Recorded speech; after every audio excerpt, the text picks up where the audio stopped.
welcome everybody to this panel today. This is hosted by the Center for Advances in Libraries, Museums, and Archives, which is hosted here at the University of Washington Information School. I'm Sharon Streams. I'm the director of the center, and I'm just so excited for kicking off the academic quarter here at the university with this most inspiring panel. I wanted to draw your attention to the website that's listed on the slide here. Here is where I want to encourage you and to sign up for the mailing list that CALMA has, so you can learn firsthand about upcoming programs like this coming to you. And before we get started, I want to share our land acknowledgement. The University of Washington acknowledges the Coast Salish peoples of this land, the land which touches the shared waters of all tribes and bands within this Squamish, Tulalip, and Muckleshoot nations. For more information, you can follow the URL to learn more about the lands. Today's panel, so you make sure you are in the right place at the right time, is Mapping the Black Information Future from Archives to Artificial Intelligence, from Movement Building to Memory Work.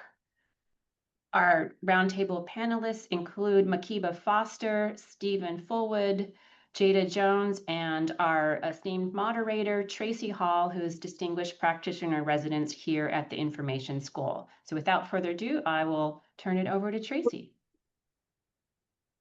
Thanks so much, Sharon. I appreciate it.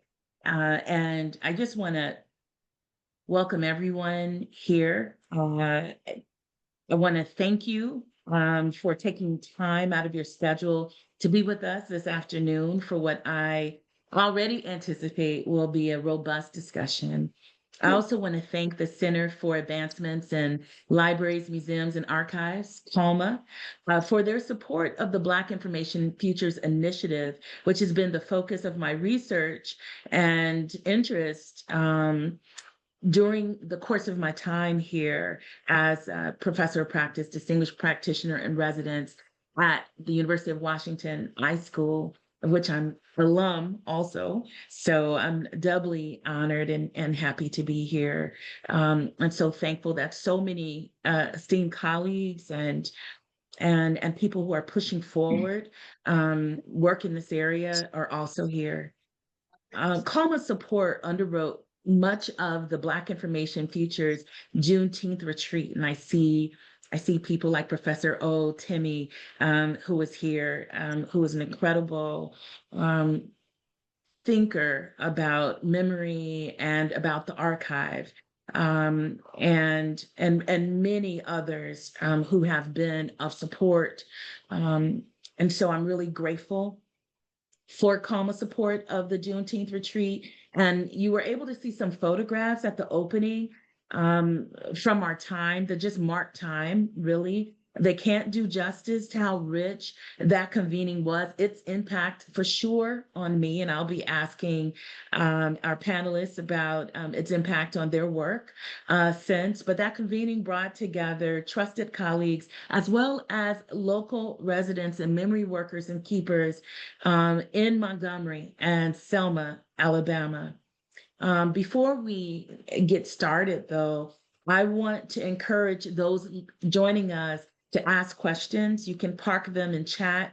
There'll be some time at the end, but if the conversation is rich, we may be able to take only a few. So definitely feel free to pose your questions in chat as well. And I also want to issue a placeholder for the Black Information Futures Symposium that we will hold at the University of Washington in Seattle, February 21st to 23rd, with the 22nd and 23rd offering plenary panels that will be completely open to the public. There will be one working day where those who are working across the themes of the Black Information Futures area of inquiries, as you see here, archives, digital space, movement, building, artificial intelligence, et cetera, that we will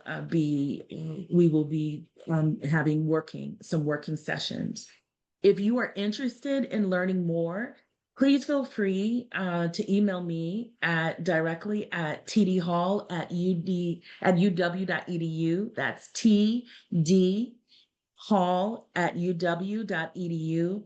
And finally, before we get started, I want to acknowledge, I think, someone who, if there is an astronaut who came to us from the future, he is now going back, safe ascension to the great D'Angelo. May the ancestors receive him well. So with that, I'd like to get started. And again, for those of you, I think a lot of people know who D'Angelo is, but he was considered to be part of a cohort of musicians that later became known as the Soulquarians, but those people who are really trying to push R&B deeper towards the blues, and I think deeper to its continental origins, and definitely was a seer and a visionary, and again, may the ancestors receive him well. With that being said, Makiba Foster, Stephen Fullwood, Jada Jones, I'm excited to have each of you here. Makiba and Stephen, I'm a huge longtime fan of your work as librarians and archivists. And Jada, since I have taken up part-time residency in Montgomery, I have developed a deep respect for the work you do to preserve Alabama's Black history. I hold each of you sincerely in the highest esteem as culture keepers and memory workers. And so I want to ask this first question. You each have done so much, and you've collectively been behind so many critical initiatives. Can you share just one effort that you are working on right now that's really important to you at this particular moment, and why? And maybe Makiba, Stephen, and Jada in that order. Okay. Good afternoon, everyone. Makiba Foster, and I just want to say thank you for allowing me to share space with you all today, and talk a little bit about some of my work in terms of Black Information Futures. And so I'm just happy to be in community. And I just feel compelled to say, like, a lot of times some of this work is done in isolation. And to see sort of my colleagues that I've worked with in the past, and the sort of experience that we had this summer is really good and affirming, and so rejuvenating in a way. So thank you again, Tracie. So some of the work that I have been sort of moving towards with archiving the Black web. And I won't talk a whole lot about archiving the Black web. I will talk about it, but I won't talk about sort of the genesis of it. It's a lot of stuff that we have out there that if you want to learn more about it, but it is a web archiving project to provide training as well as funding to memory workers to learn how to do web preservation through web archiving in the digital space, particularly around Black content and Black content creators. And we see this as the legacy of other Black librarians and archivists that have come before us that did this sort of work with paper-based materials, clipping files, et cetera. And now in this new sort of technological information age, doing that with web archive. So all of that to say, so the work that we are doing right now that I'm really excited about is that we've embarked upon a partnership with a group called Onyx Impact. And Onyx Impact, some of you may have heard of them before. They work in the advocacy space around sort of the targeted mis and disinformation that is coming at Black people in the digital space. They've done some really interesting work around looking at this misinformation and how we need to be prepared and positioning ourselves as a community to counter some of this work. And so this partnership, what it looks like is thinking about the work of Archiving the Black Web, our training program, work school training fellowship program meets Onyx Impact's work around their lab that they've recently created called Information Integrity Lab.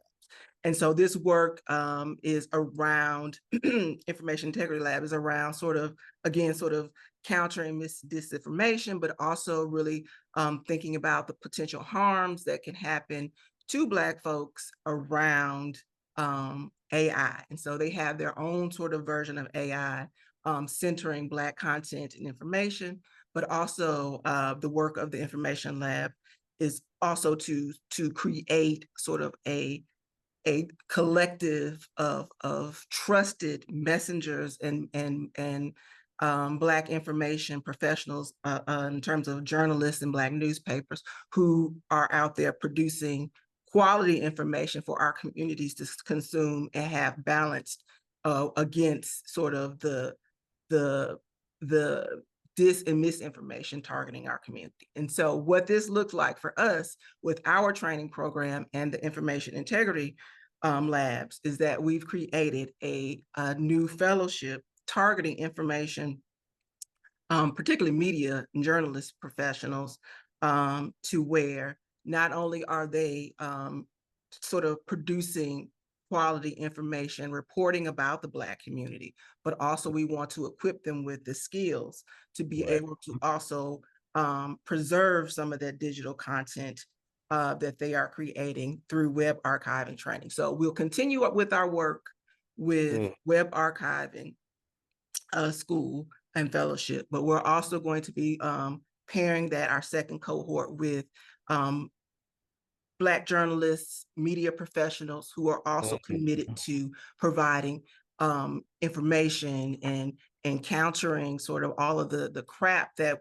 folks are encountering around AI and other things related to the Black community. So some folks might be like, well, how does that kind of work? But it works for us because we see both of our interventions as sort of complementary, where we're working to create better strategies for digital literacy and also sort of to deter and help people to detect mis and disinformation. And then while we're amplifying and trying to get out quality factual information, that information also should be preserved through web archiving. So that's an exciting program that we're working towards. I can drop the link in the chat so you'll understand sort of like the direction of Onyx Impact, but they're really doing really interesting work around AI and countering disinformation that I think we don't have a lot of conversations around how they are specifically targeting Black communities. And in some ways, sometimes it's also coming from within our own house. We have our own, it's Russian bots and things like that, but then it also is some of our own community sort of drinking that Kool-Aid and then bringing it to the rest of our communities. And so how do we sort of counter those things? And so that is their work. And then our work is also to, in the countering, give them skills to be able to document the quality information that they are producing and sharing with the public. Because as you know, things are starting to disappear and be erased as the Blackness on the web. So that's what we've been up to.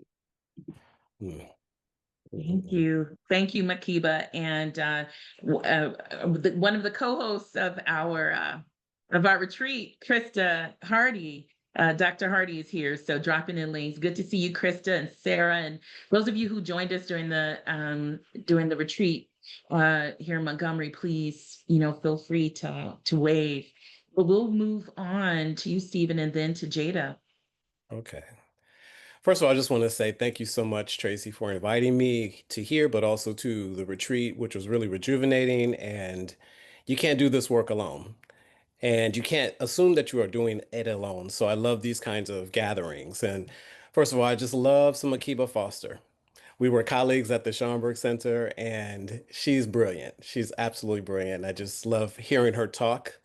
And I just have to give her this heart thing, because when I hear her talk, I just know things are happening and they're moving and they're changing. So that said, My name is Stephen G. Fullwood. I am the co-director of the Nomadic Archivist Project, and we are very interested in documenting and preserving the global Black experience.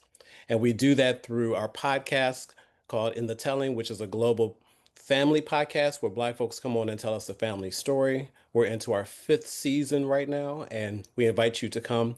And like Makiba, I'll drop the Nomadic Archivist Project link at the end of my talk.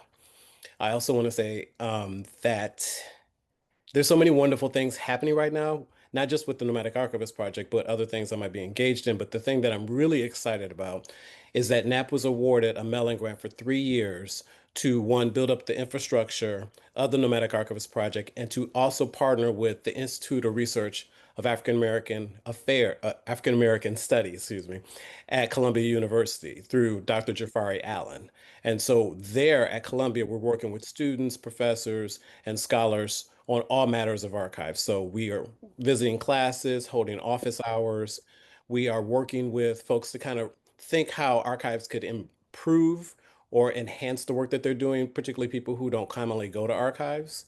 The second part of what we're doing, like I said, we're building up the infrastructure of MAP, and one of the projects that we're doing right now is called Archival Community Hubs. Archival Community Hubs. And this project, we're working with folks who are in the community already to help them get the skill sets they need to be useful to the folks in the community who are interested in preserving their records. So I'll read it to you. The Archival Community Hubs were designed to build a sustainable, community-centered archival support network, because we believe in people. We believe we don't go grassroots, we don't do this, we do this, because without people, it's not happening. And so we understand that archives are rooted in local knowledge and leadership, and that we intend for these hubs to inspire communities to preserve, care for, and share their own histories. Each hub serves as a collaborative space for learning, resource sharing, skill building, and promoting equitable access to archival tools and practices. Oftentimes, when we think of archives, they're behind a wall or they're behind in a building somewhere. And so there are all these imagined obstacles to get to the work. And we're building these institutions. Institutions are supposed to support us. So we definitely feel like Makiba, we're interested in working with community members to do the work that is not only necessary, not only in this time, but is in the Black folks have always been self-starters when it comes to do this work. So we are just in the community and in the tradition of doing this work. And so this is one of the ways in which we are giving back to our communities. And so we want that. We work with various organizations and peoples, and will continue to build on the imaginative possibilities. We are tired of institutions playing in our faces, not even doing the work that they say they're going to do by their own mission statements or collection development policies. Amen. So I'll leave it at that, and then I'll pass it to Jada, and I'll put the Nomadic Archivist Project website in so you can learn more about what we do. Thank you. Stephen, as Jada gets ready to take the mic, I think somebody said amen, and I think somebody said preach. And I believe that the collection plate will be passed around after Jada goes. So just want to let you know. Well, thank you very much. I appreciate it. Thank you.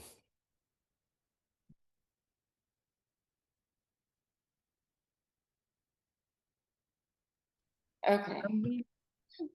Welcome, everybody, and thank you for coming. I'm honored to be here, to have this conversation, to be on this panel with not only like-minded people, but like-hearted people, because that's important.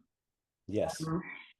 I do all sorts of things, Black history in Alabama. My field of interest specifically is Underground Railroad and studying slavery, but just considering that there's such a great need for all of the historical resources and methods of history to be documented in Alabama, I kind of do everything. Whatever is necessary, I will do. One of the projects that I'm working on now that I'm most excited about and proud of is I'm writing a chapter. So this chapter is about Mobile's Black history. So somebody, and I don't know if he's on the call, but he had the great idea of writing a history of Mobile, Black Mobile, from 1702 to the present. So I didn't quite make it to the present, but from 1702 to 2020. And so basically it's just a history of the city as it changes over time from the perspective of Black people. What are Black people doing? How are they feeling? How are they living? Where are they living? How are they resisting? And so in thinking about, you know, like how do you make a story out of 300 years? You know, it was, what is the one thing that didn't change while everything else in Mobile's history changed? And that was the fact that Black people resisted. So hence, sustained resistance. It's been 2 years and it's still going. At least another year. But I'm excited about it because most of the narrators of Mobile's Black history have been white and male and elite. I am none of those things. So enter my interpretation of Mobile's Black history, and it's different. And I do offer, you know, explanation of why it's different. And I draw on Trio and his, you know, production of knowledge and how we produce knowledge, the inherent silences in the archive. The documents that are archived already, those are privileged. You know, so when you go to the sources that are not necessarily readily available, the voices that are not heard, and when you incorporate those into the narrative, then it changes. And so that's one of the things that I'm most excited about, because so Mobile, I don't know if y'all know anything about Mobile, but Mobile is very proud of its, you know, racial harmony and its lack of a civil rights movement. And so through using oral histories and, you know, non-scholarly sources written by Black people who were there, I can say we need to reconsider this. And so I'm aesthetic about it, you know. But so yeah, we'll come back to that collection plate because we need to talk about the money. Yeah, for sure. And Jada, you know, it's hard to put into words the kind of work that Jada is doing, you know, here in Alabama, where we're still litigating the civil rights movement, you know, the work that Jada is doing in terms of preserving the past, but then also thinking about physical structures and buildings, the geography of these movements is really important. So, you know, I always say, stay encouraged, Jada, and we're gonna come back here. But I wanted to just you know, say again, just restate the role that each of you has played in my own thinking about Black Information Futures, which right now, as I've shared, I'm tentatively and you know, and probably, you know, sort of just at the precipice of a real definition that I feel could be a working definition for the work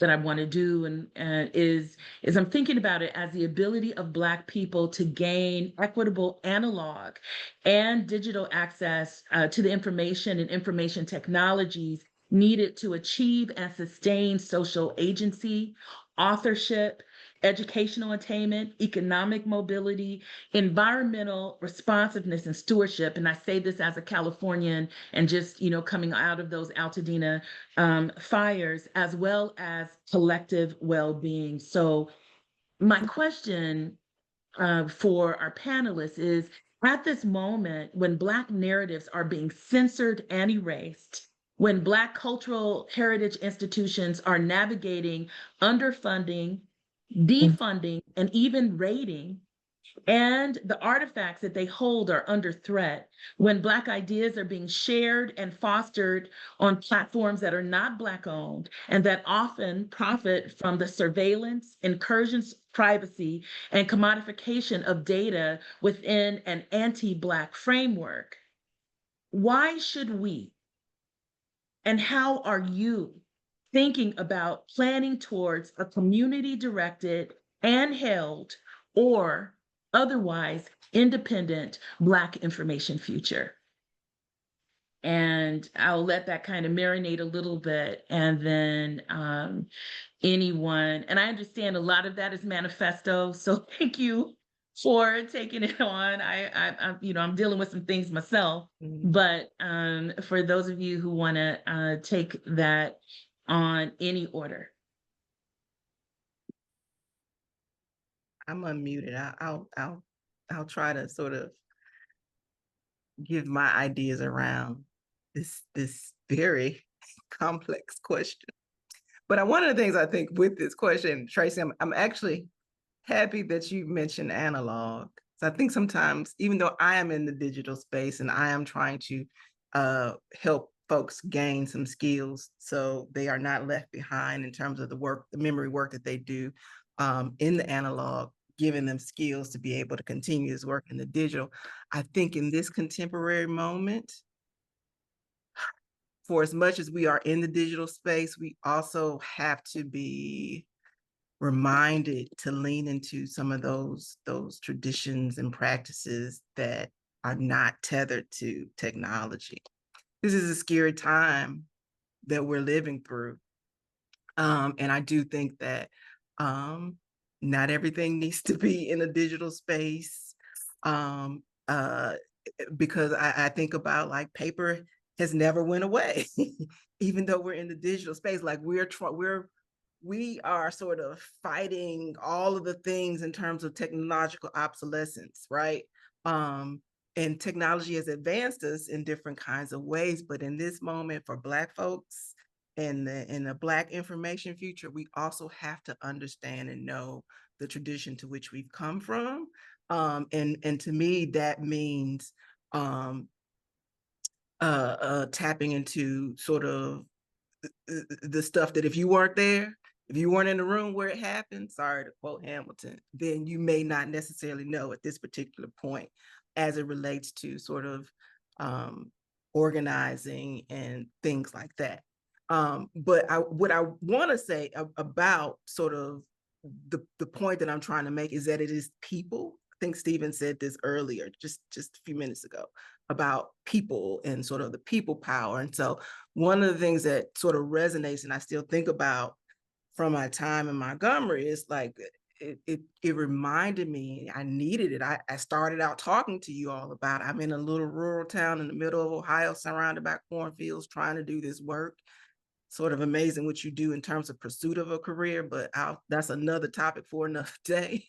But like the community that I felt, the love, all of those things that I felt that was sort of missing, other than sort of when I am with my Archiving the Black Web family, to have found that again in a different group of folks sort of doing work that's connected. And so what I'm thinking about in terms of sort of like the planning towards a community directed information future is that we need community. And the example that I think about a lot in terms of the need for community is just so this is going to sound weird, but like just the prevalence and sort of the popularity of podcasts, right? And like what podcasts, what they do in terms of how it creates community and makes people feel like they are a part of a conversation, a community. And some of the stuff that's out there is trash, it's not quality, but there is a sort of a desire or a sort of yearning or utility that it is sort of filling a hole or gap. And so when I think about the future, we've got to figure out ways to build community. Or to continue building community. And a lot of that means putting down some of the technology. I'm thankful for Zoom that allows me to talk to people across the world. But in terms of sort of the local Black information future, which probably needs to start at a local level and you being connected to a community, there has to be sort of like some community that is built and planning and strategy around what is sort of the information future for your immediate community. And so that is one of the things that really sort of resonated with me from Montgomery, is because I just admired like what you've been able to do, Tracy, to go into Montgomery, meet people and build community in a way, walking down the street, hey, Tracy, that's such and such. Like that is a sort of a disconnect, but it connects back to what I said about in the pursuit of career, how sort of sometimes Black folks in that pursuit have had to leave their communities, find new communities, and it's sometimes to your detriment. And so I really admire sort of that community that you've been able to go into and build and create connections, because there is the sort of seed of Black information futures, from Alabama all the way up to Seattle. So it's people, it's community. I feel like I have just rambled, but that is where I'm at this point in my talking. Okay, goodbye. No, no. You said so much. Yeah, Stephen. Ooh, I like following Makiba because I don't have to step up my game because Makiba gives me that kind of energy. So Tracie, that question is really complex. And what I found myself, it kept coming back to citation. And what I mean by citation is we, when I think of what Makiba and Jada were doing, the education, training, writing, documenting history, it's like when I started working at the Schomburg in February of '98, I left in 2017. It was a constant education. So it was not just the material, it wasn't just the archives and the books and other kinds of materials, it was the people, it was the programming, it was the exhibitions. And I came away with that thinking, Black people have already done everything. You're just finding out. We're still in the age of, believe it or not, the first Black person that did this. Like contemporarily, but also just finding out about this Black person that did this a long time ago. We're constantly engaging that space. And so like a lot of it for me is citation. It's knowing, like Makiba, I feel like a lot of work needs to take place offline. It's as simple as that. Some things don't need to be broadcast. When I was looking at your questions, Tracie, I was like, I want to say this, but I'm gonna say this in a room with Tracie and the other folks. I'm not gonna say it online because there are things that we just need to hold to ourselves. And so, going back to citation, for me, citation is respect. This person said this. This person did that. This organization did this, and crediting them. So can do that in analog, but you can also do it digitally, because oftentimes what's being erased or what has continued to be erased is this idea. What continues to be pushed down our throats is that Black folks haven't done anything, which we all know isn't true. However, people are born every day. It's a lesson you have to constantly tell people, whether we do it through education, programming, exhibitions, whatever. And so citation for me is really important. And as I was thinking through this particular panel today, I found this quote by Mandela, Nelson Mandela, and it always seems impossible until it's done. And so I was like, okay, so what book did that come from? What speech did that come from? So I go to the Mandela Nelson Foundation, and they said, we have no record of this, you know? And so what I love is just going to that journey, kind of, checking out a couple places and thinking things through. But that journey in and of itself is a privilege to be able to do that, to really think through and have the courage and also the interest in saying, okay, I believe this, but really, do I believe this? Who actually said this? Who actually did this? So part of my Black Information Future mandate is citation, letting folks know where shit comes from. Can I say something? Because this is really affirming. I just saw something yesterday when someone was talking about citational ethics and the power. And so they presented an image, and I'll drop it in the chat. Timmy might be on it as soon as I say it, but it's a piece called Citational Ethics by an artist named Jatovia Gary. And it's like a neon sign, and it says care is the antidote to violence, but the piece is called Citational Ethics. Okay, I'm sorry, Jada. No worries. So can we review the question? So what are we doing, or what am I doing to prepare for the future? Yeah. Well, let me ask you this, because I wanted to kind of move it to something that, is like tangible. I wanted to ask you, are there any examples, Jada, anywhere in the diaspora that stand out to you as sort of being preemptive work to safeguard the Black information future as you understand it. So what are some examples that you've seen or inspired by? There's an organization based in Birmingham, and I know I'm going to get that name.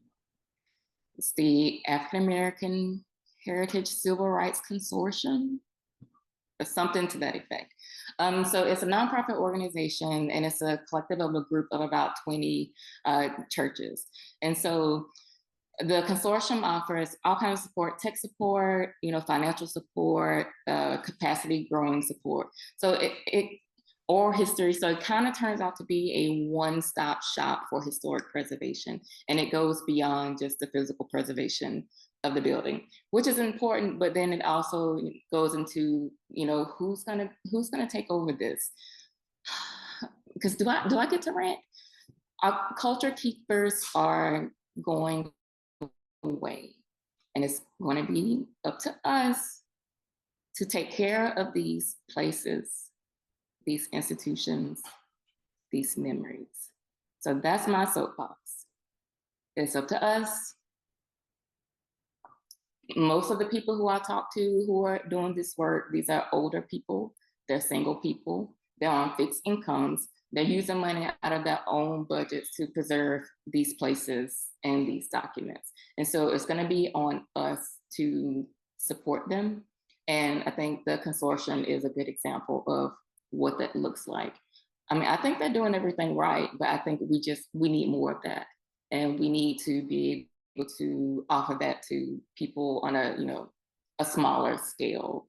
But yeah, they're doing it. So yeah.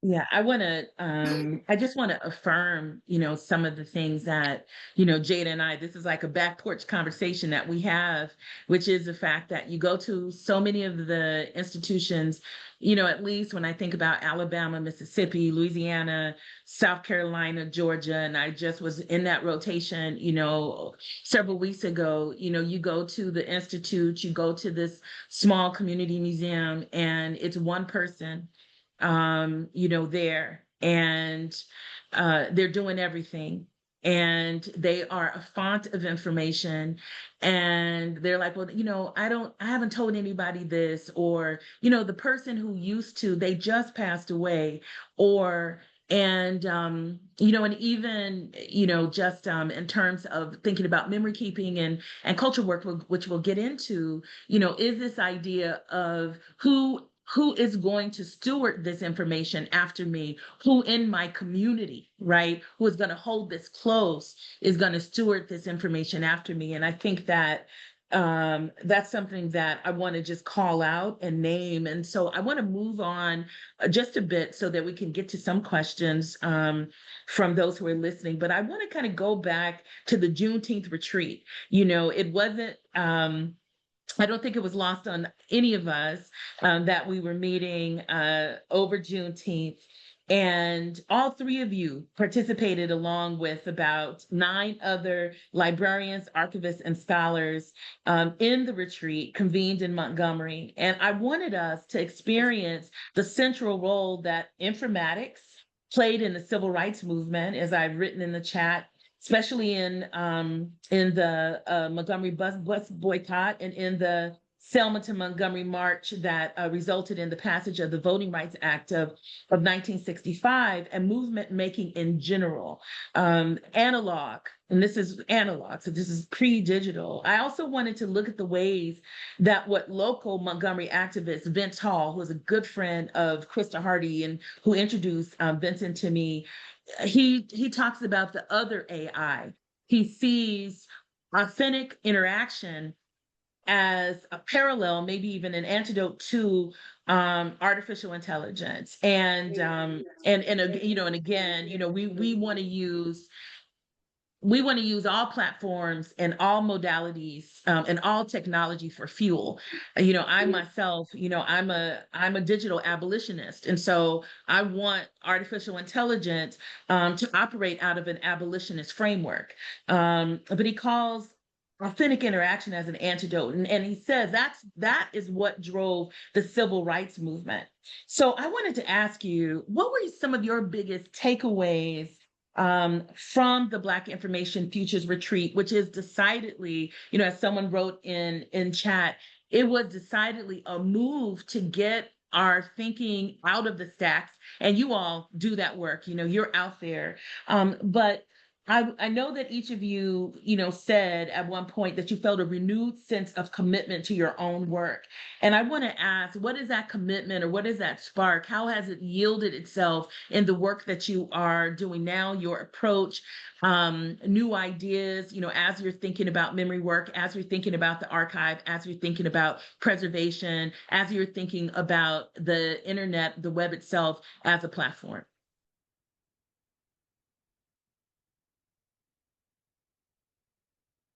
I guess I can go. Thank you again for making me cry on Juneteenth. it was very needed. But it was just affirmation for me that I'm in the right place, doing the right things, and with the right group of people. And so what I've done since then is, I'm plotting my next steps to, bring the vision that I have, to manifest. I've started a second social media page. I hate social media, but I understand, So it's called We Honor Alabama. And so basically, as I go through my research, coming across, runaway slave advertisement, enslaved people. So what I've started doing is anytime I come across a death of an enslaved person, I put it on the Instagram page. And it also has the citation information, because it just never felt right, to come across this and know nobody's going to come back from, for them. And I say nobody's going to come back for them because the last book about slavery was in Alabama was written in 1950. So if I don't make this information available, then it could be lost, perpetually. So I've also established my blog, and I think that's the gist of it for now. Well, I came excited and really just wanted to hear people's stories and learn more about Alabama, learn more about Montgomery specifically and the different spaces. And I left just filled with, like, I'm an excitable person anyway, so I got super excited because I like listening to people talk about taking care of community memory in various ways and how they do it. So I left with, oh yeah, this is the good stuff. And so something that Toni K. Bambara said, I always have to quote Toni K. Bambara. She says, once you understand what your work is and you try not to avert your eyes from it, but attempt to invest energy in getting that work done, the universe will send you what you need. You simply have to know how to be still and receive it. And I just love that because I feel like I'm surrounded by people who live by that, who understand that this is the work that they're doing. It is sometimes in isolation, but these convenings mean everything. It helps enhance the work that I do. It helps me think more broadly and more imaginatively about what to do. I love what Jada said about culture keepers going away. They've been going away forever. And so when Tracie said, who's going to steward this information? I want us to make it a self-reflexive thing that we are always talking to people about our work and also being a mentee mentor space where we are constantly learning about what's happening and what's been going on, but also talking and bringing folks up with us because that will help to secure what I think we're missing, which is this, someone dies and that's a whole library, the African proverb. I'm not sure where it comes from.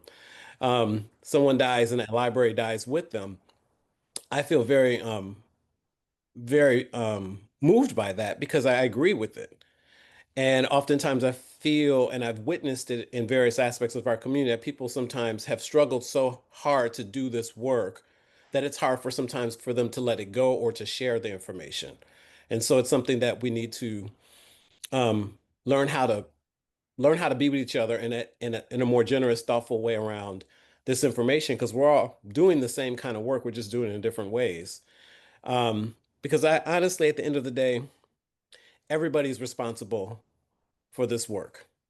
Whether you do it yourself, whether you're helping to fund someone, whether you are writing down something on a note about something you saw, you are responsible for this work. And you find your way to it that's most comfortable for you. Maybe you're a person who funds people. Maybe you're not the person who's organizing the papers. So I think leaving Montgomery, it sounds like a title, right? Leaving Montgomery, I just felt more emboldened. That's it. I'm gonna say one thing quickly. A wise woman told me once to not let lanes fade me out. And that was a recommitment to stay focused on the person. I mean, on the purpose, regardless of what's happening around me, to focus. So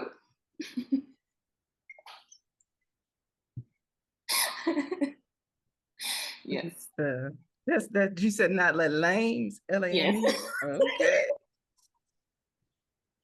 I like it. So Montgomery was amazing. So I may have been the only person that was like seriously apprehensive about coming to Montgomery. I should disclose that I am a child of sort of the reverse Great Migration. Parents from the South moved to the North, then decided to move back to the South in the early 90s. But also I grew up just a little sort of like connections of sort of providential moving and ancestors. Also, Stephen and I knew each other sort of because we are, when I lived in Ohio, Toledo, we had the same sort of childhood library. But to say all of this, because I think there's something to be said about connection. So being in Alabama, having a love-hate relationship with my state, I'm North Alabama, Muscle Shoals area, and coming back to Alabama and really sort of, other than we did go to the Legacy Museum, but also being just sort of rooted and grounded in the community. It was a different kind of experience that gave me a bit of hope, I think, and put me within a tradition and a legacy of folks that persevered and fought and believed in the future for not just themselves, because they may not have realized it in their lifetime, but a future that made that state a bit tolerable for my existence. But and thinking through sort of like the direct impact of being in Montgomery and learning and having a sort of perspective shift was that with archiving the Black web, we had already had some public training plans in the pipeline that we were going to roll out throughout the summer and into fall. And after being in Montgomery, I was inspired to actually tap into the lineage of which my people come from, and fighting through civil rights and all of the sort of training that they have done to educate themselves, to be able to know how to navigate themselves when they encounter police and what their rights are in terms of voting. And so thinking about the contemporary moment that we're living through with the erasure of Black public knowledge on the digital space, and understanding like the work of web archiving is a way in which we preserve stuff in case people decide to take down and stuff like that.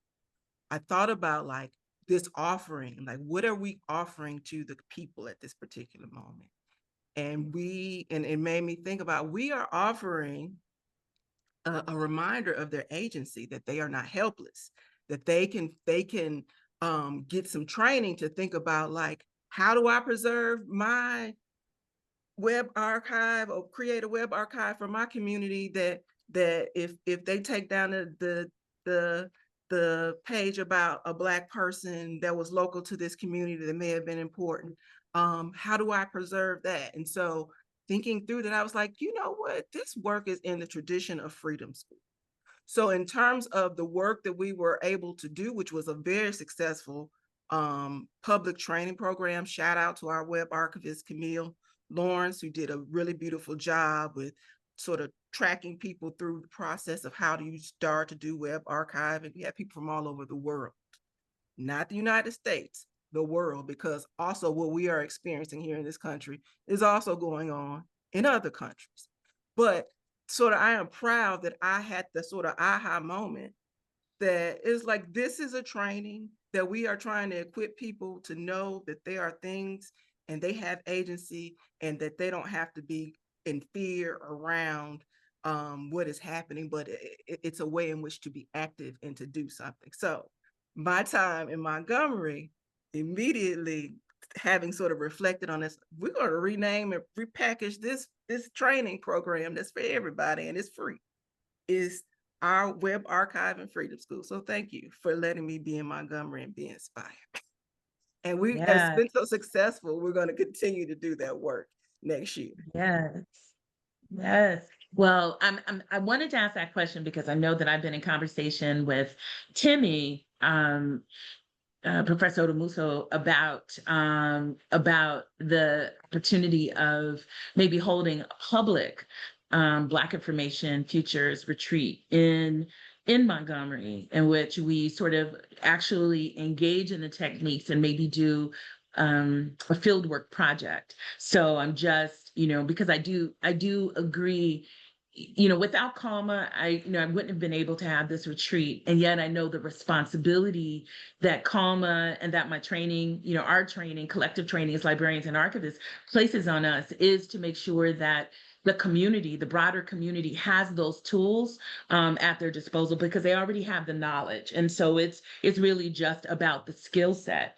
So I want to move on to memory work. We're getting towards the end of some of the questions that I have for you. But I really wanted to pick up this question from Sandy, who says she was responding to you, Stephen, in which she says, I'm not sure if there'll be time for questions, but I do have a question based on what Stephen had said earlier about how some things don't need to be broadcast. So here's her question. How do you balance between preserving stories from the community and sharing with the public? Which stories that you keep within the community, which stories you keep in the community or keep out of the public eye? Basically, which stories do you share and preserve and provide open access to versus which stories do you just keep very local, very private, and how do you choose?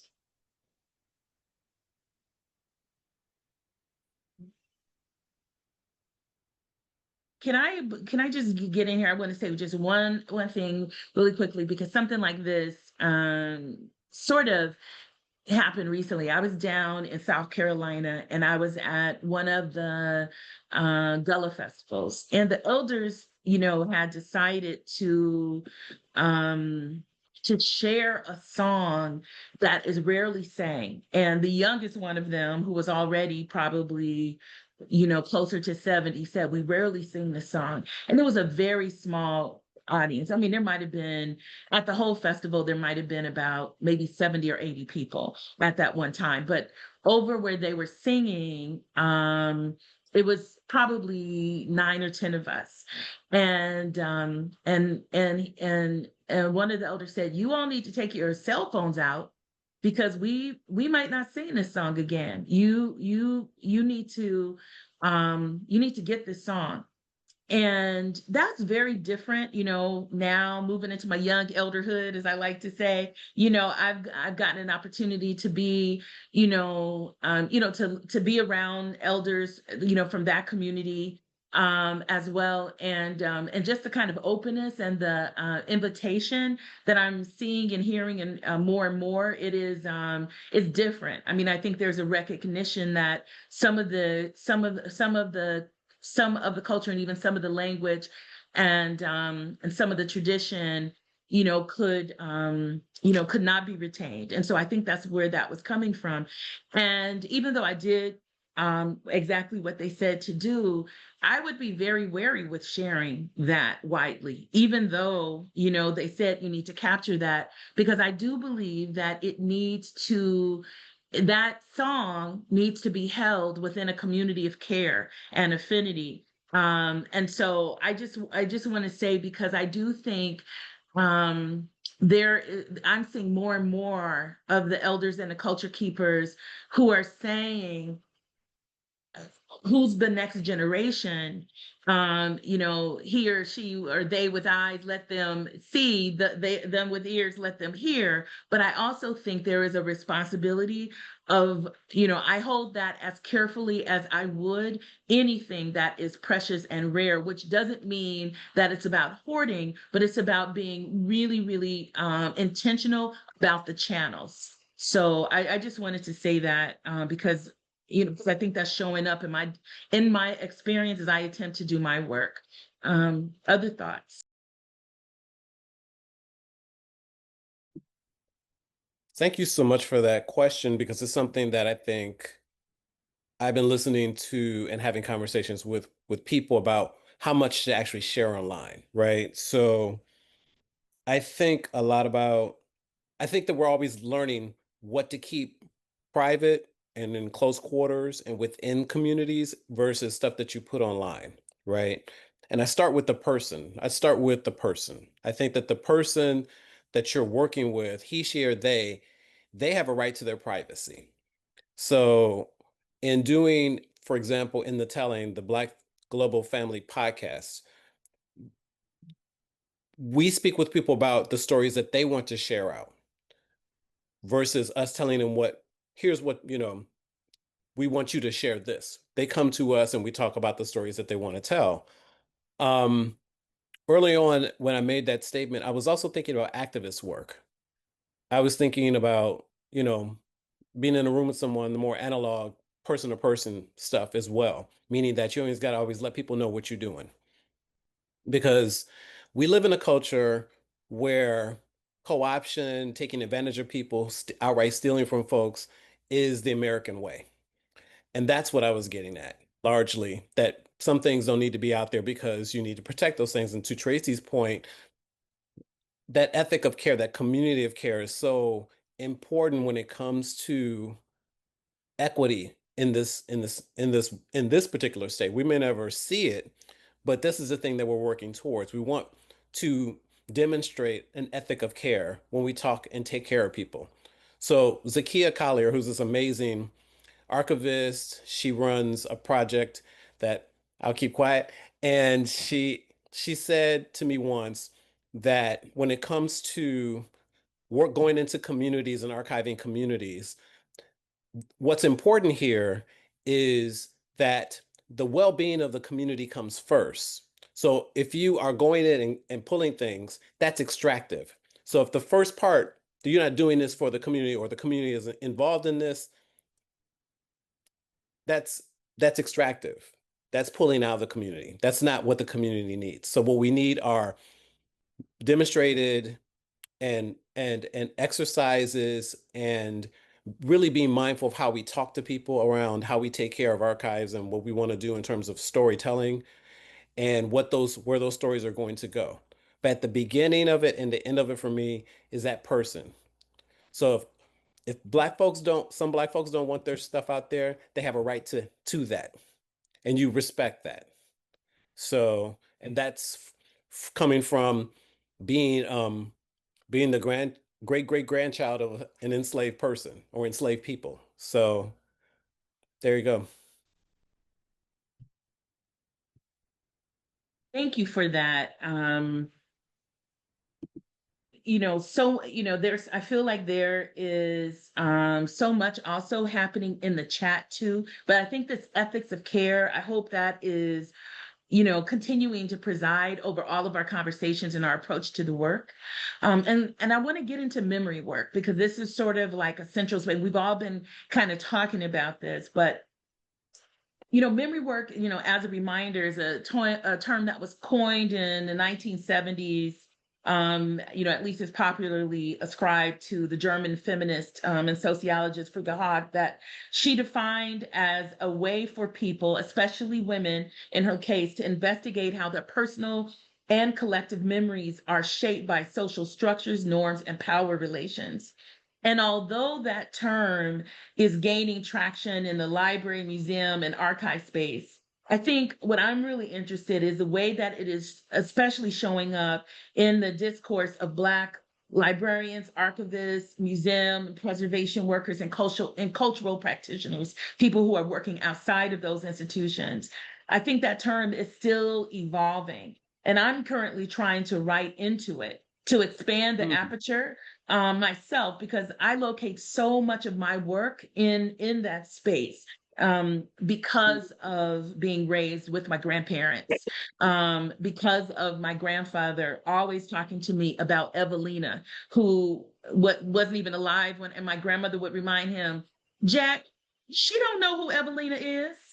But my grandfather had a memory of Evelina that he wanted to share. And so I think about memory work and memory keeping and holding. But I wanted to ask you all, so that we can maybe all begin to kind of to write into that definition of memory work. And I want to also invite those of you in chat, who are also wrangling with this notion of memory work.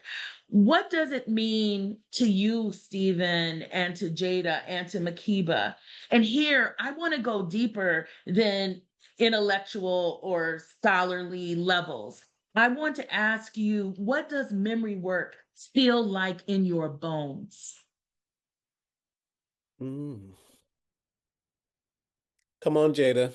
Come on, Makiba. I already talked. It's your turn now. I got something to say, but I just want y'all to talk. I won't, because memory work feels like medicine to my bones. It feels like purpose and duty and delight, but also some of those narratives, it is tragedy. But it is a practice, I think, that I admire, and it has nothing actually to do with the degrees that I have. It has nothing to do with this office that I sit in on this campus that I am in.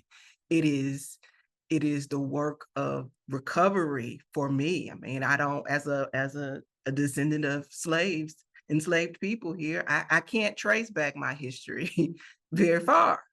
But what I can do is start to leave some evidence. What did Mr. Sean Burke say? Vindicating evidence of that we were here, that we contributed.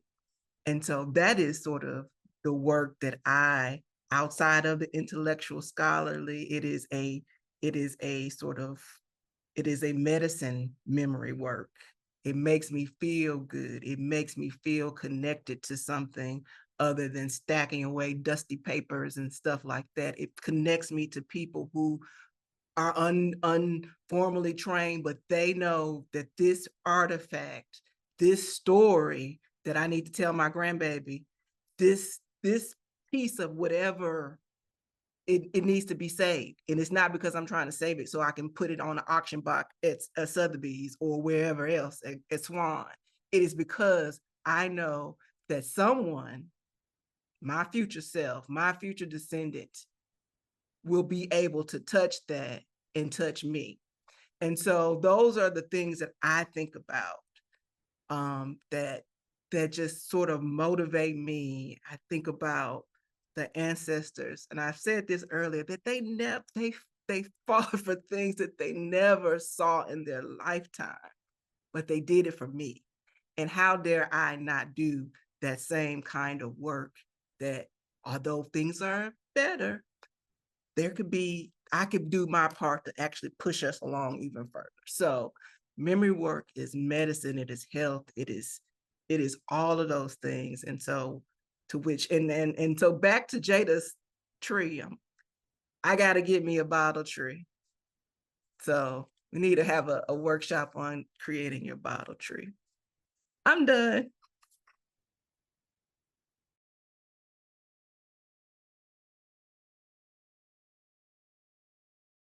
Unmute yourself, Jada. Sorry, I said first you find you a good branch on the side of the road and then you stuff it in your car. So that's step one. But so I have not yet been able to find adequate words to express what memory work feels like in my bones. It's joy, it's pain, it's hope, it's healing, it's gospel, it's my sacred duty, and I treat it as such. Sometimes it's funny. It's a testament to, the human spirit and what makes us human. And it's more than about, I don't know. Let me choose my words carefully. I've heard, validation and vindication. And I think that's very, very important. And so I would like to see us get to a point where we use our history to validate ourselves and to vindicate ourselves rather than to be externally focused trying to prove our worth and our value to others. I mean, history is how I got here. Up from slavery, the miseducation of the Negro, autobiography of Malcolm X. That was my baseline. And so how does it feel in my bones? I still don't know. I can't do anything other than this. That's the only way I can describe it.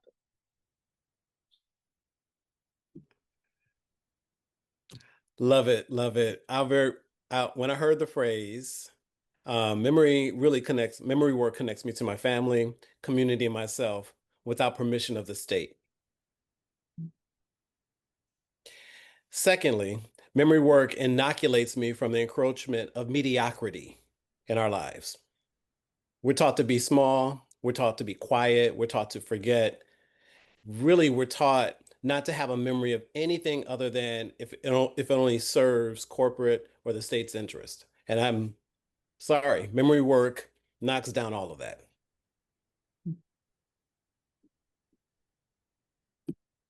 You better drop the mic. You better listen. On Real Talk. Hey, and we'll continue as long as we're here together. We need that, and I'm loving what people are putting in chat. Yes, Stephen, you're preaching. All of you, all three of you were. I think about memory work in the sense of the reason why I can't take that lightly is that when, I've written about this, but when my father was dying, when he was dying last year, he kept kind of going in and out in his last days. And at one point he said, very lucidly but weakly, I want to tell you something. He went back to sleep. I, was there by his bedside. And at one point when it looked like he was about to open his eyes again, I said, Dad, you said you were going to tell me something. And he said, I want to tell you something about protection. And I said, Dad, what about protection? He went to sleep again. And when he woke up, he said, our history is your protection. And I always think that, those were, talk about mic drop, those were the last words my dad ever said. I mean, it would be somebody like him to have those words as powerful and poignant be his last words that he ever spoke to me, but he did. And I hold those words very seriously. And that has sort of like really focused me, as we think about the Black information future because of the Sankofa quality to it, that it is our history that is going to be my future protection, his offspring, and that he's leaving that history to me. It was so many things. I still, think about that. And even though it is like sort of like a movie moment, it actually happened.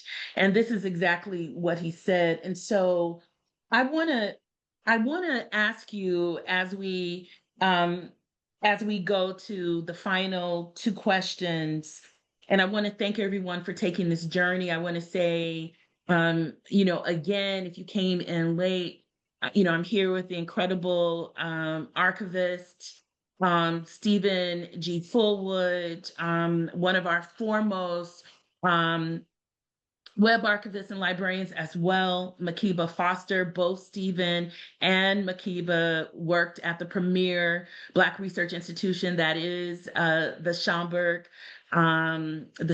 Center in New York. The great Jada Jones, who in addition to being a preservationist and public historian is walking the talk here in Alabama. And I want to say that that's not easy. But Jada is doing that work, I think, above the radar, at the radar level, but then also to that other kind of blue bottle work we need to do. And I also want to say to all of you, this conversation is a placeholder as well, or maybe an introduction to a symposium that we will be holding at the University of Washington, the Black Information Futures Symposium, February 21st to 23rd. Mark your calendars. Also, we will be finalizing the call for proposals soon. So within the next 2 weeks, if you're if you're interested in maybe presenting an idea, we are not just thinking about straight ahead papers, but also working demonstrations of ideas or concepts that you're already at work on. For our artists, we want to see as you see, and for our scholars, whether you're inside or outside of an institution, we want to hear from you. If your preoccupation is thinking about the role of preservation, futurity, libraries, archives, museums, and other kinds of cultural spaces. So with that being said, I wanted to ask Makiba, I wanted to ask you about the strategies that you believe, given your work with archiving the Black web, what strategies do you believe are most effective for preserving significant Black digital information and assets for future generations? Well, technology, it's so tricky. It's so 1 minute you're in and the next minute you don't work anymore. But it's the truth, which is also sort of a part of why we have web archiving, because we know that technology is dynamic and it changes and all those things. But one of the things that I think that's important as a Black person, because the other reason why we have archiving the Black web is because there's not many people of color, Black folks, that are doing the work. So we're trying to also diversify this practice. But the tradition that Black folks and poor people, so race and class, come from is using what you have. That kind of mindset of I will use what I have. And so I think that is sort of an effective strategy for how we think about web archiving and some of the work that we're trying to move forward, particularly thinking about you might not have the platform to do web archiving, but at this point, if it's a website or something that you think that's important for folks to understand, to have laid their eyes on, print screen, please, print it. Also, if you have the functionality to be able to record screen, I mean, part of the sort of beauty of web archiving is that you get to experience the actual website from 20 years ago as if you were 20 years ago in the past using this website. And hopefully some of the links off of it would have been web archived. But if you can't get that kind of surrogate in place, if you can just web record and create a sort of version of if you were clicking through this website and this is the link that went to this place and it's recording your screen, I think that is a way in which we sort of worked through some of the barriers to technology, because part of this work also is the resources that are needed, not just time, not just sort of the skills, but also the cost that is associated with this type of work. That's why our training is both a fellowship, you getting paid, as well as the training. So, but with all of that said, I think that our sort of work is around using what you have. And so it was and it was a beautiful sort of experience. One of our last Freedom Schools, someone asked like, oh, well, if all I have is OneDrive and that's the what I need to use to create sort of backups or just to save the files that I've done for web archive, and can I use that? Is that good enough? And thankfully, one of our TAs that is a part of our web archive, I'm trying to pretty much use what you have. And then maybe once there'll be an opportunity to advance or to upgrade. But I do think that using what you have is sort of a knowing, and things that have been that we carry with us that sometimes we forget about. So use what you have until you can get to another place. But hopefully, sort of like doing what you can in this moment will advance you down the road to where a Jada or a Stephen can pick up where you left off. That's the work that I feel like that I want to do. Is that no, my work might not be complete. It won't be undone, but might not be complete. Don't let me, I'm going gospel spiritual, but anyhow, it might not be complete, but it will be enough legibility. Right. Shout out to Miss Georgette.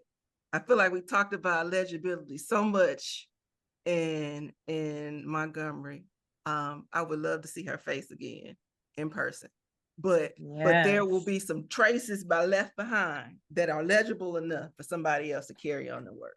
So yeah, for sure. Shout out Georgette Norman, a griot in Montgomery, and just truth teller, and really one of the bright spots, one of the people that makes this is aspirational in every way. Stephen, we're gonna go to Stephen and then to Jada in short order, and then we're gonna see if so that we can end right on time. We're gonna see if there are one or two questions. If you have them, start thinking of them. But Stephen, I wanted to ask you, what frameworks and resources are needed for Black communities, because you're involved in so much work out in community, but what resources are needed for Black communities to establish, fund, and maintain their own independent archives rather than depending solely on mainstream institutions? And what are some of the best examples that you've seen that you might mention to us? So thank you. Thank you for that. Thank you for that. I'm trying to figure out how to frame what I'm trying to frame, which is, I think I've seen a lot, and I've seen a lot of different community archives, which are really sometimes really Lone Ranger. Someone started something, they'll have a lot of resources, and which is not where I want to necessarily go. I would like to go over here with this part of the question and talk about the things that the community already has, right? Meaning that they have resources in the community with people who are griots, people who have been doing this work for a while, institution starters. I feel like what Makiba said a moment ago, you use what you have is so critical. And I think that my advice is you've already got the stuff there.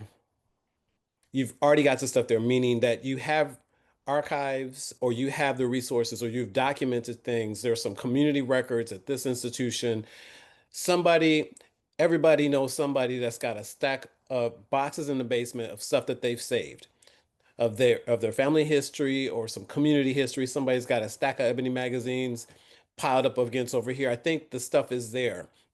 The resources are largely in education and really invoking and working with those people who are self-starters, helping them get the resources, helping them. And I'm a little conflicted around um, funding, in the sense that I feel like a community needs to really lean on itself and begin to do crowdfunding and a lot more. We see this is important, so we can't wait on the Ford or the Mellon or anybody else so we can get this thing started. It needs to be started. It's already started. So now let's just find some ways to begin. Someone buys some boxes. Someone has some skill sets, some organization skill sets. Somebody already has these skills. It's really about identifying what that community already has and then like moving from there. And so first is education, identification, second, then it's this action piece I think is really critical. You've got all these independent archives, but you also have institutions in the community like historical societies, libraries, archives, where you can go and talk to archivists and librarians and talk to people who are managing these things to find out how you can get resources for the things that you're doing, the things that you intend to do or want to do. And so I really feel like it's education, identification, and action. So those are the things that I think are important because the work doesn't, you can't wait to do the work. You can't wait until someone shows up with a box of boxes or a storage facility. It's really that community beginning to look at itself in a different way around preserving itself. Yes, I love that, that we can't wait. And I also like, this idea of self-reliance, which is, one of the main themes in the conversation, and that the wisdom is actually in the community.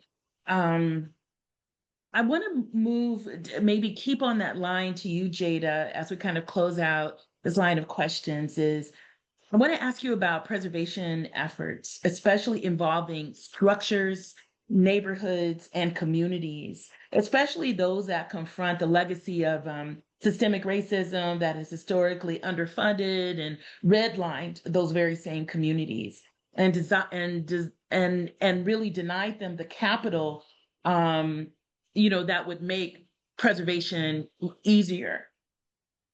Can you talk from your perspective about how we can support the preservation of Black historic landmarks when local communities are also dealing with disinvestment, gentrification, displacement, and other realities? Okay, a lot of parts to that. So one of the things that I would like to see more of is oral history. And so how I ended up writing this chapter about Black Mobile is because the Mobile River Bridge project. And so with, the federal funds, so they had to do archaeological research to see if there were, any, archaeological sites or whatever. But the people, over the project also had an interest in actually preserving the history. And so that included doing oral history. Everybody doesn't necessarily have the interest, to do that or the desire to do that. So I think having more of that would be helpful. Personally, I would like to see a large-scale digitization effort of urban renewal files. There's a lot of information in those files. There are genealogy information, financial information, pictures of family members in those files. And because, things go away, but we need those digitized. So, I mean, preservation was not designed to preserve, spaces of Black people or any minorities or, non-wealthy people. So by definition, we are largely excluded. So I don't know if there's a way to, do what I think needs to be done that doesn't fall under DEI. So I would say create parallel structures, whatever we need to meet our specific needs, then we have to build. But, I would like to see transparency, obviously, which, should be easy theoretically. So if there's a urban renewal, renovation, whatever iteration it is project, the people at the community need to have a seat at the table, first and foremost. They should have a advisory group that advocates on behalf of the community. And so these would be professionals who are familiar with, historic preservation, the ins and outs, the legalities. What does this mean for you, your property, your family, in addition to the community members? Because the community members, yeah, they're there, but if they don't know the questions that they need to ask, then how protected are they going to be? I would also like to see repair. I have a friend, she's talked about doing a generational wealth study, because the neighborhood that we worked on was down the bay. It's a predominantly Black neighborhood in Mobile. So it was divided with the interstate, and then urban renewal, decimated it for like 15 years, and now I-10 is coming again. So a lot of people lost their houses. You only got maybe $200 or $300, to move. Eminent domain seized a lot of properties. A lot of people lost. And so I would like to see, a restoration of the wealth that was lost. And when these, places are being renovated and rehabbed, I would like to see people who were removed get first right of return. They should be extended the invitation to come back. But we're gonna have to probably, create the infrastructure to do all those things. And I'm okay with that. So yeah. No, it's hard. I mean, because even doing like research, a lot of the information about Black people and Black history is not readily available. So we need people from, every level of preservation. It's a thing. It's a whole thing, and obviously there's a lot of money in it, and that's money that certain segments of the population are excluded from because of those barriers. So part of the thing that I want to do is help to identify those barriers and then figure out how to eliminate them. Yes. Well, first of all, Jada, I think that's why record keeping and preservation is so important, right? Because I love that, spatial justice, and I love that, a form of repair or economic reparations is coming into this conversation, because I don't think it's far. I want to kind of close we have just 2 minutes before we really need to say goodbye. I wanted to kind of close with this one question from Dr. Joyce King about this idea of ownership and ownership of platforms. So I wanted to kind of ask you a broader question. Maybe I will kind of turn it to this piece of, what can we do to make sure that when we think about the archive, we think about the web, when we think about libraries and information spaces, especially in light of censorship, when we think about commonly in community knowledge, what, in terms of the question of ownership, what are some best practices, ideas, thoughts that come to you? And this will also be a closing statement. So maybe 30 seconds and a round table, a round robin, and then we will close. So anyone with this idea of an important question from Dr. King on ownership. I will just quickly say, we have to stake our claim. And there was a woman from down the bay. She was just a regular person, and she wrote a history of the neighborhood. And that's one of the books that I use to do my research. And also another woman, Paulette Horton, she wrote the only book on Black history in Mobile, and she was a nurse, not a professional historian. So we have to all stake our claim, regardless of if you are professionally trained or not. Get in where you fit in. That's all I got. And just to sort of piggyback on that, thinking about Black Information Futures and what that means in terms of sort of the education part of that, I do think that we need to have folks that are committed to the work and not just to try to make big money in Silicon Valley, but that they are the creators, they know the code and all the things to create these platforms. That I think that will make the difference in sort of the work of the future.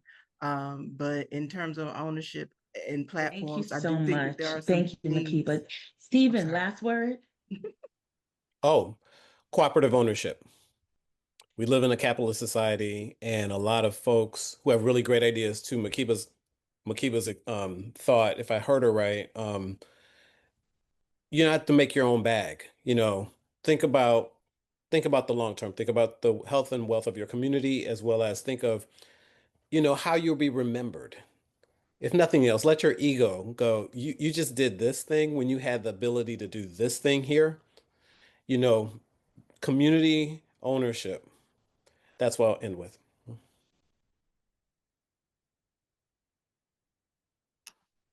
I think Tracy's frozen. Yeah. But yeah, this has been really wonderful. I hope Tracy gets to come back into the room. You too. To sign But us no, off. it's been wonderful being in community with you all. And thank you all for the wonderful conversations in the chat. Shout out to Timmy, who was like, it was a bunch of people acting as reference librarians in the chat, hitting us I with know. all I was like, the yes. links. I appreciate it. Some really great questions. Yes. Unfortunately, we didn't get to all of the questions, unfortunately. But yeah, thank you. Thank you all for coming. Yeah, and I hope to this see is, some of y'all in person in Seattle next year. this Thank is you, Sharon. Sharon. Thank you, Oh, Brandon. Tracy Hall said, let me in. I think she wants to say, Okay. can we let her in? Let's see who Sharon, are you allowed? Can you do that? I She's don't have. here. Oh, she's here. She's She's here. here. Oh, good. Hey, Tracy. Hi, can you hear me, everyone? Yes. Yes. I'm sorry. It was going so beautifully, and then I got kicked out for some reason. But I want to thank everyone. First of all, I just want to thank CALMA. I want to thank Brandon and Sharon for providing all of the support. I want to thank everybody who attended. Timmy, Krista, Vincent Hall, who was here, who attended parts or all of the Black Information Futures Retreat. But finally, I want to thank all of you and our esteemed guests, Makiba, Jada, uh, uh, Stephen, for being here. And again, yes, the dropping the knowledge, dropping the mics, but also for the amazing chat. What I hope we'll do is preserve the chat so that it becomes a part of this document.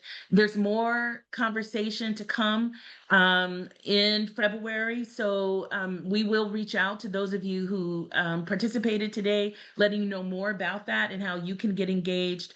But thank you again so much, everyone, and for taking this journey with us. It's just been a wonderful, strong energy from beginning to end. So much appreciation and much respect.